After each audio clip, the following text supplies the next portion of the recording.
Laura Felpin s'est confiée sur ses débuts atypiques et les obstacles rencontrés en tant que femme humoriste. Invitée dans un dimanche à la maison sur France 2, dimanche 20 avril, elle a partagé avec sincérité son parcours. Dimanche 20 avril 2025, Laura Felpin était l'invitée de Un dimanche à la maison, l'émission de Frédéric Lopez sur France 2. Aux côtés de Thierry Marx et Jérémy Frérot, l'humoriste de 35 ans est revenu sur ses débuts de carrière. Un parcours loin d'être linéaire, porté par l'intuition plus que par un plan de carrière. Originaire de Mulhouse, Laura Felpin a grandi dans une famille baignée de culture et de scène. Pourtant, c'est presque par accident qu'elle débarque à Paris. Je me fais larguer.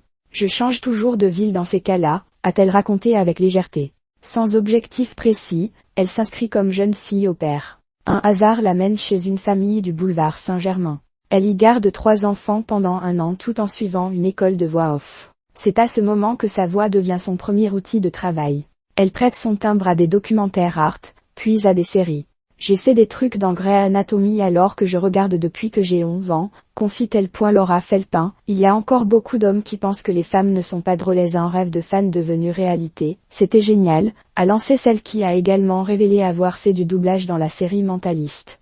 Mais ce n'est pas suffisant. Elle aime jouer, pas seulement prêter sa voix. Alors elle enchaîne avec une école de théâtre, convaincue que la scène est faite pour elle. À l'époque, ses proches l'encouragent à tenter le stand-up.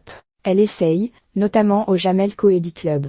L'accueil est bon, mais l'expérience, elle, laisse un goût amer. C'est pas mon truc quoi. Et je me dis, ma pauvre, tu t'es fourvoyée, ça fait 10 ans que tu attends ça. Et l'actrice de déplorer, il y a encore beaucoup d'hommes qui pensent que les femmes ne sont pas drôles. Un constat qui, pour elle, explique le regard parfois condescendant du public masculin.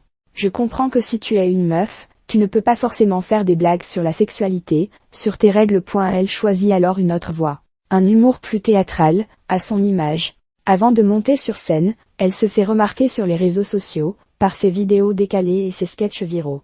Puis viennent Quotidien, le théâtre, les Molières. Une ascension patiente, construite sur l'authenticité. Mais derrière le rire, la réalité est parfois plus dure. Le 31 mars 2025, dans une interview pour GQ, elle a annoncé être atteinte d'un cancer de la thyroïde.